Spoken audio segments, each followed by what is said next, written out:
What's going on, everybody? Geronimo22. Here's a quick little video talking about the nickel package and what's been going on in pro ball, okay, and how that's going to relate to Madden going in the future. But we're going to teach some lessons about packages and how people are adapting to what's happening on offense. Watch this play. This is an old play from this year, early in the year, Browns versus Steelers. We get motion, receiver comes over, then you get another motion from a big guy. Looks like could be a potential tight end, right? This is very similar to what the 49ers do. I feel like this is almost taken directly off their film. But just again, what you're getting here is what I call a double motion or a shift and then a motion. People ask, why can you do this? Yeah. So that first guy that moved, he looked like a motion, right? But he really was shifting.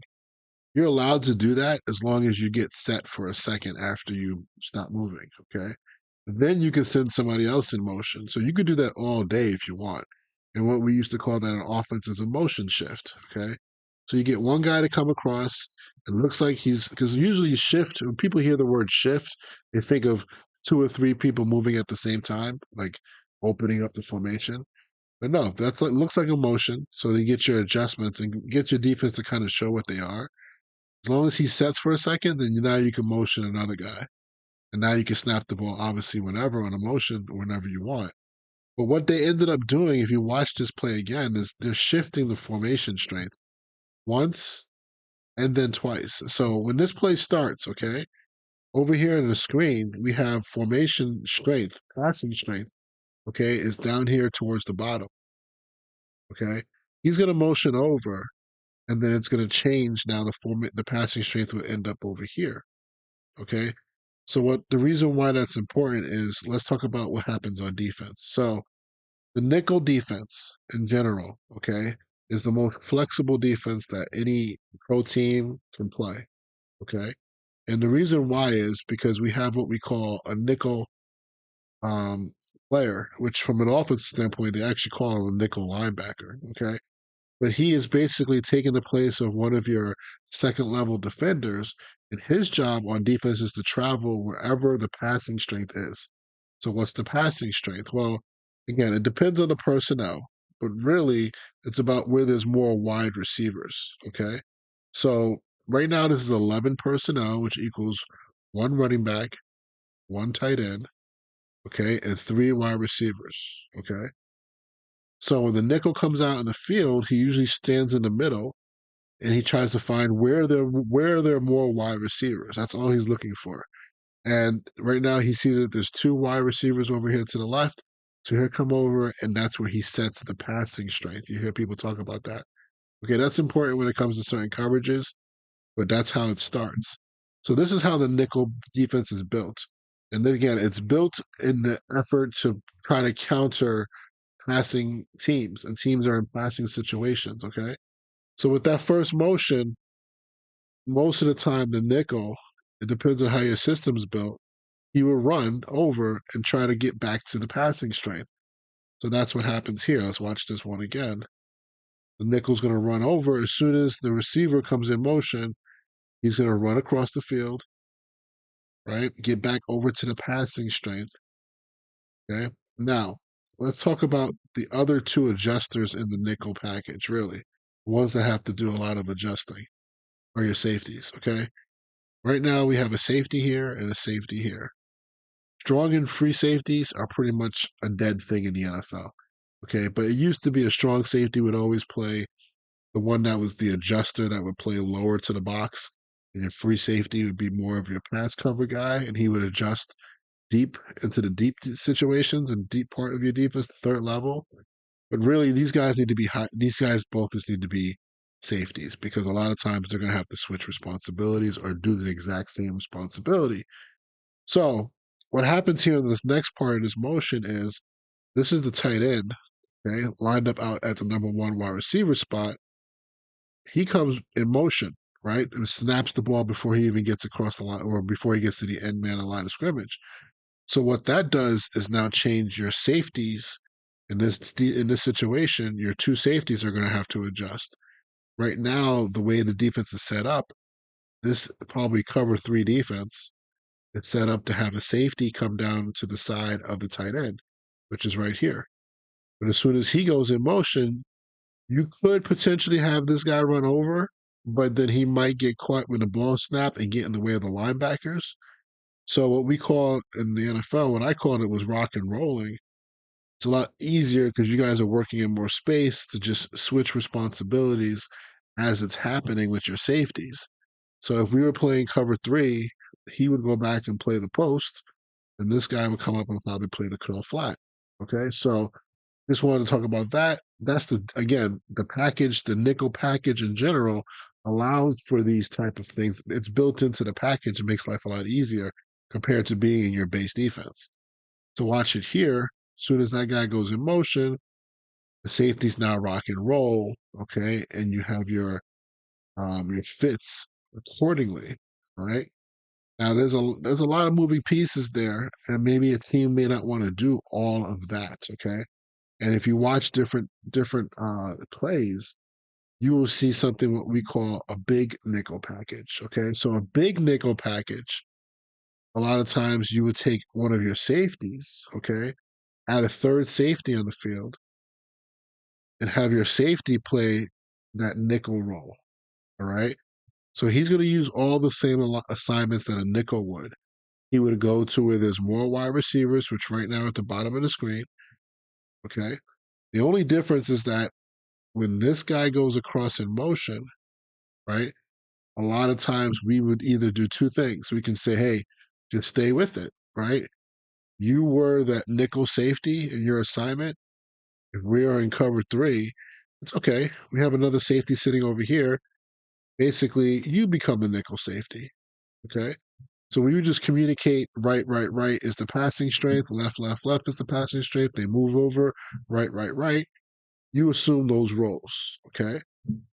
And everybody else now. So you used to be whatever your assignment was in cover three, curl flat, you're still curl flat, right? So we didn't have to work. You might have to bump into the box a little bit, but we don't have to move anywhere. And you can stay deep as your free safety probably in the post. Okay. So what I would call that is just a bumping on the second level. Your linebackers would only have to get involved necessarily maybe in changing their run fit gaps. Let's say he had a gap here as soon as he bumps over, maybe there's now a new body over here. So he would have a gap here. He would take that gap, and then this player would come and take this gap. But there's some certain little things that you have to work on, but there's not all this crazy running across the field type stuff. Okay. Now, if you wanted to really keep that nickel, because let's say there's a matchup that you wanted to have, and you really wanted him to still run with them or to move with them, you could potentially have him run this way, right? And then now I would just take these two safeties and rock and roll it and just have it switch that way. So now he would become the free safety and he would take over that mid spot over there. But again, the advantage of this is you're working a system where really only these three guys have to move with all the motion compared to if you had a system where it was, you had a matchup man to man, or you had a matchup a whole lot of different guys, you could be potentially getting these guys involved. And you don't want to do that. Okay. We don't want to get those guys involved because it just adds more people to the party, which adds for more confusion. So you're going to see a lot of teams potentially running just either regular nickel, right, or the big nickel package as pretty much almost their base defense. Now, I'll go show you another play here in a second where how this can really help you even versus 21 and 12 personnel. So we're back here, and this is 12 personnel. Okay. So again, the personnel is running backs, tight ends, and then assumed two receivers. So what you're getting here is you're getting a tight end, and you're getting another tight end over here. You use the words Y and F to denote who they are. But this is no different than how the formation looks, two backs in the backfield. Okay. So one great way to match up versus it, you can come out of your base personnel, and that's fine and dandy. Okay, but let's also consider using a big nickel package. This one's a little bit different. Usually you have a safety sitting in the middle of the field, so that would be him. Okay. But you have a safety down here, you have a safety over here. Now, what's the advantage again having three safeties on the field? Well, bigger bodies, right? So instead of having an extra corner, we're going to put a bigger body to go up against these two tight ends, okay, or this tight end and the fullback. But again, if we get the good old Shanahan style of play where he wants to motion a guy out, right, and make it into like a 3-by-1 set or a set that looks like you have three wide receivers, then now we can just bump everybody out and just be fine. Okay. Where if you were playing 21, if you were playing 4-3 personnel, right? And let's just say you have a backer, backer standing here. As soon as this guy works out, now you're gonna have to move your backer out here, either all the way out there, or he's gonna have to play over a slot receiver. Okay. So the personnel, they would get you. They would feel comfortable with the matchup. And that's what we're trying to avoid on defense. So on this play here, let's let it run a little bit. Looks like they're actually blitzing both the safeties, or both the nickel and the free safety are coming off of either side on the same side. So again, don't worry about the play itself. I'm just trying to look at the construction of the defense and how flexible it is. Now, this is not anything new, guys. I mean, TCU has been running a 4-2-5 defense, which is what pretty much we're looking at here. A lot of teams can even construct this in a different way and run a 3-down version of it, 3-3-5 stack, okay? But in general, again, what we're looking at is really this safety, this safety over here, okay? And he's down here because I'm assuming he has man to man. All right, but these three guys are your flexible guys that can really cause havoc. And what is the secret sauce again? Is that these guys can play, they can blitz, they can sit here if they have to fit inside on gaps and C gaps and B gaps on the run game, they would do that too. Or they can play coverage, they can play man to man. So that type of defense is what's becoming more popular. And this is what the Cleveland Browns actually been running all season. So when I had said during my breakdown film that they are doing what the Cowboys did, I was wrong. They've been doing this from what it looks like for a while. Yeah, this is a cover zero pressure, or it's a kind of a fake cover zero pressure, but they're sending six. I was wondering what this linebacker was doing. I think he's actually trying to get in the window, thinking he's probably reading the quarterback's eyes, but they take their D tackle and hit and drop with that guy. They're actually only sending five here, but it's going to get the simulation of six. All right. And they're just playing man everywhere else across the field there. But just wanted to show you this stuff, man. I feel like this is going to be really big. Teams are going to start obviously looking at the number one defense in the NFL and try to copy what they do and try to run this big nickel package. But I give credit to where I've seen it before for years. The Patriots have been running this package. They ran it with Patrick Chung as that extra nickel type of player who can like do everything for you. They had three other safeties on the field, McCourty and whoever other guy was, Harmon, I think. And then this goes back to college days. You watch most college teams, they pretty much live, some teams live in this package because they're forced to. Now, the reason why you don't really maybe recognize it as much is because, uh, I mean, most NFL defenses, the base defense has a nickel on the field because there's so much 11 personnel or three wide receiver looks. But now we're getting back into a trend of people trying to get a mismatch by coming out in 21, two backs, or 12, two tight ends, and two wide receivers. And they're trying to get mismatches by motion, formation, things like that. So the trend of the San Francisco teams, the Miami Dolphins, that type of stuff is spread all over the NFL. So now there's going to be more of the big nickel package, okay, or just again a regular nickel package, or just a really aggressive like back in the day. The Vikings had Winfield, who was a great nickel. But he was like a linebacker nickel. He can do everything. You're going to see more of that. And lastly, what I'll say, the reason why it's so good and the reason why you need to have it, and all my Madden heads, you guys are gonna probably love this, is the advantage of playing different coverages. So if anybody got my Wade Phillips playbook, and you gotta have a feel for what he did. It's a lot of cover one heavy, right? So with the Wade Phillips book, you're gonna get a lot of cover one, right? And then he will get into some sort of match zone defense, whatever he felt was important that week in your base package. Now, when you're in your base package or even the single package, if you guys got the book, you know what I mean, which allows you to play base defense, but then with an extra corner. Okay. But still, the coverages are kind of limited. Now, why are the coverages limited? Well, coverages are limited because to stop the run, you can't be running a whole bunch of too high or exotic type of defenses. You really need sound defenses that can stop, that can fit the gaps. Everybody knows what they're doing, and it's just get after the football, focus on stopping the run.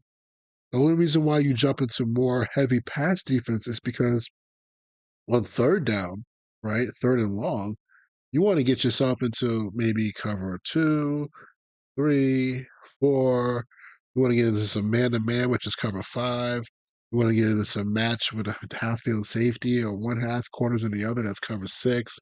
You want to start bracketing and comboing. That's cover seven. You want to play some half field to the strong side and play corners away. That's either cover eight or cover nine.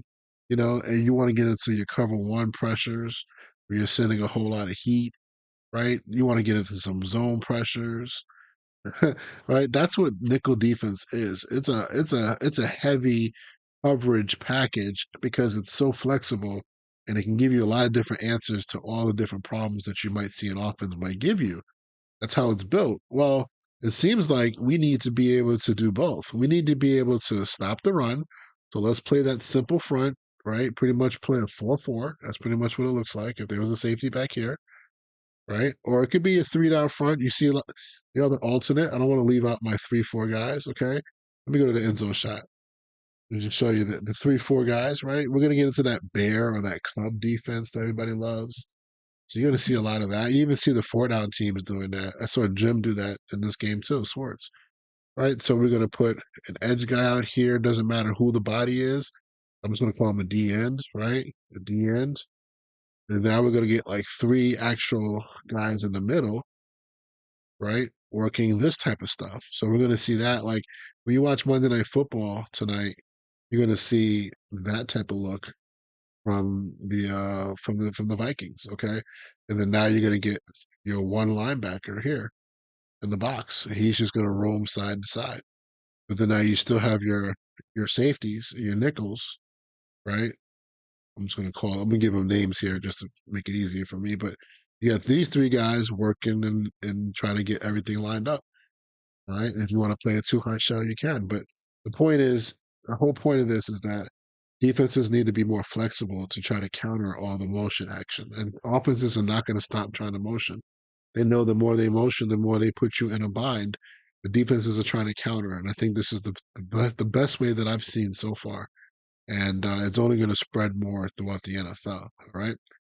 All right, guys. Just wanted to give you a little bit of a little flavor, a little bit of what I'm thinking about right now. Guys who are interested in the Jim Swartz defense, it's on pause for a little bit. I want to watch the game yesterday and see what happened. They got a lot of points scored on them by the Colts. I want to see how that happened, what went wrong. And it looks like right now his package is really simple from a front standpoint. I mean, it looks like he's playing his nickel front predominantly the entire game. So we're going to take a look at that. And I'll get back to you on that. All right. Any questions, comments, concerns, let me know. I'll talk to you later. Peace.